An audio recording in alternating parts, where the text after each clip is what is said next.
Looks like I'm about to be coming out with a commentary video, and the reason why, to be honest, what I'm about to talk about is pretty much really concerning, and ever since what I'm about to talk about has came to my attention recently, I'm just currently sitting at the edge of my seat. Like, if you are part of the VTuber community, you already know what this is about. Otherwise, I'm gonna wind up briefing you guys. VTubers, or virtual YouTubers, are essentially fictional characters having their own content channel. Most of the time we are speaking anime and anime-style OCs brought to life by having their own content channel up on the net. Now, VTubers make content whether through video or live streams. Most of the time live streams recently, but there's video content made by VTubers. Anyway, these VTuber waifus have essentially created a big install base. Originating in Japan and gained international attention, VTubers have become bigger phenomenons than ever. The biggest known, and keep in mind, these two corporations are Japanese corporations where the VTuber phenomenon originated. Now, these two companies are Niji Sanji and Hololive. Hololive is the biggest known out of the two. Now, there are two VTuber corporations hosting VTuber talents. Now, let's go ahead and focus on Hololive, because Hololive is like the biggest, so let's touch on that. Now, Hololive is the biggest, carrying not only a multi-gen Japanese branch, because Japanese company, Hololive has launched an Indonesian branch and recently an English branch. Now, before the Indonesian branch and English branch was starting to be formed, there seems to be kind of like a thing that's pretty much I started to notice how basically a lot of people in the Japanese VTuber branch seem to pretty much adapt to the English language, and as a result, you may notice Japanese VTubers speaking English at times. Now, the biggest examples are essentially Akai Hato and Kiryu Koko. If you head on over to the West, somebody in the West has recently formed a VTuber host corporation known as VShojo. In VShojo, Silverveil, Iron Mouse, Nanners, Zentreya, and Project Melody started out as indie VTubers before becoming part of the company. Also, VShojo also introduced a new VTuber who I like to watch on Twitch who goes by BS Apricot, who is also known as Fruit. She is my first sub on Twitch, by the way. The very minute she let out that Ara in her debut stream, I had to. Anyway, VTubers have become a worldwide phenomenon. However, there seems to be some series of events that have been concerning for the VTuber community and VTubers in general. And where do I start? What happened recently is basically where we're going to start. Takanashi Kara, who is part of the recently formed Hololive English branch, had her YouTube nuked, but she did get her channel back quickly. Now, what led to her channel getting taken down? The story was brought to my attention by Woohoo Lad, a YouTuber usually talking about anime news, but have been recently covering VTuber news. Apparently, I went and checked for myself as to how she got wiped from YouTube. I found this, and I quote, "This account has been terminated due to multiple or severe violations of YouTube's policy against spam, deceptive practices, and misleading content or other terms of service violations."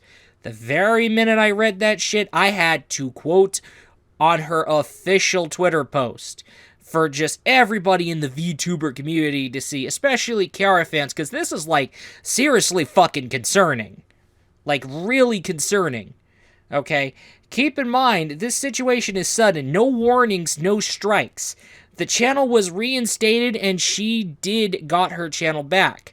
Another thing to note is that there is another VTuber that got hit with the channel ban.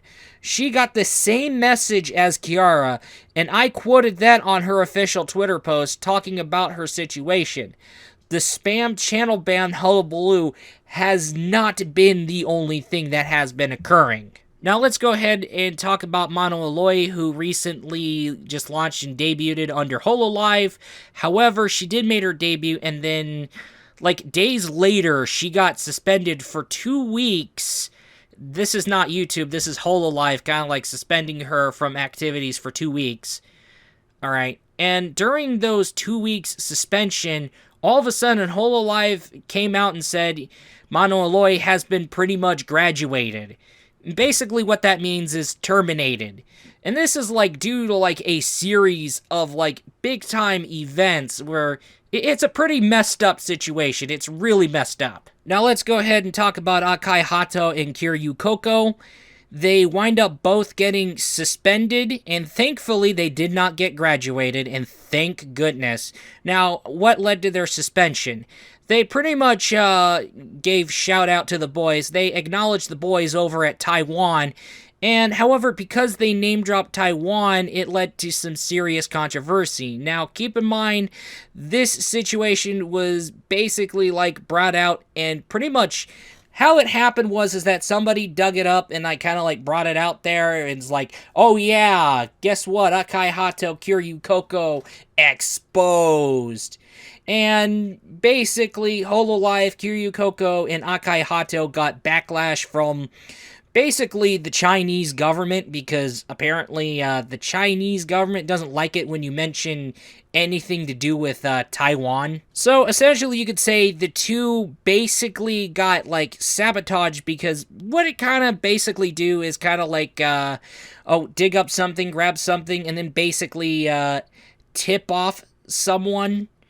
And it's kind of essentially what happened, because somebody digged up, like, past videos and past streams, and basically kind of, like, brought it up to the face of the Chinese government, and the Chinese government was not very happy with Akai Hato, Kiryu Koko, and Hololive.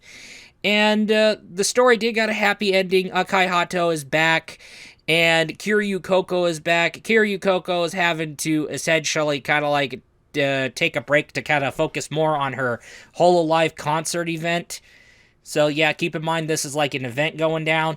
And also, Akai Hato is basically on the verge of like moving into like a new environment from basically what I'm discovering. So both of the two, it's essentially like a be right back. Now, another event I want to go ahead and note is basically when it comes to Fruit, aka BS Apricot, my first Twitch sub.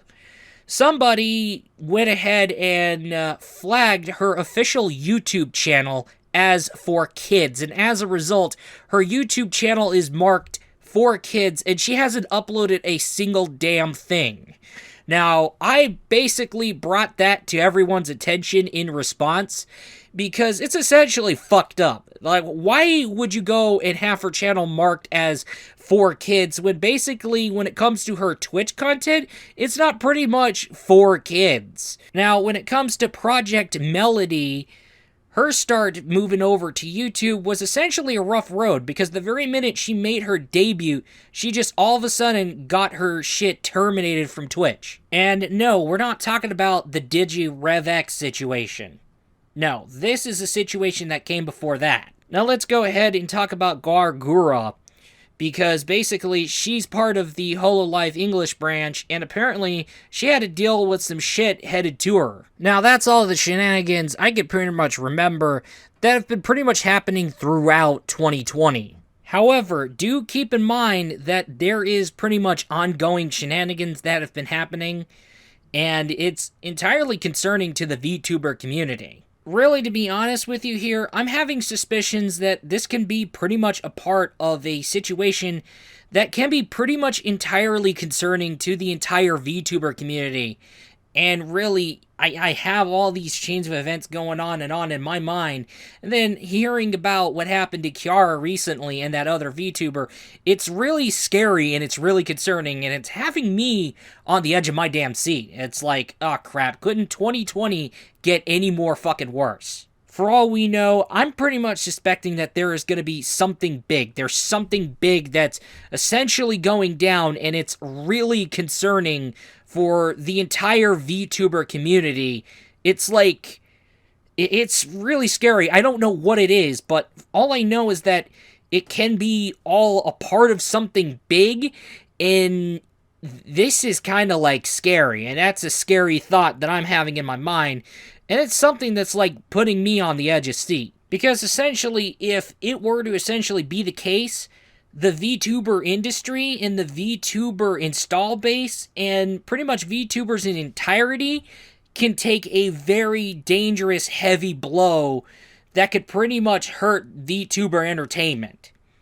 Like, it's not gonna be fucking pretty. Anyway, that's all I'm gonna say, and I will be looking forward to you in the next video. Peace out, and let us all hope for the best. Anyway, I'm gonna be needing me something to wind me down. Alright, later.